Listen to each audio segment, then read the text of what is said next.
We call ourselves Movement of Biafrans in Nigeria, the political educators. Our job is to educate people. Unfortunately for us, these things that we discuss here, you will need to go back and read. You think I just come here to talk. I've been doing this research for 25 years.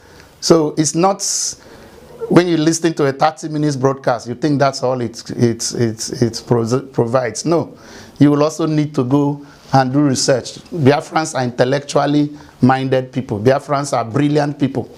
If we gave the world the father of the internet, if they gave with Philip Emeagwari, if we gave the world the father of African literature, the late Professor Chino Achebe, if we gave the world, the Nigeria, the first vice chancellor of the University of Ibadan, University College, Ibadan, Professor Kenneth Onwuka Dike, K.O. Dike, the historian,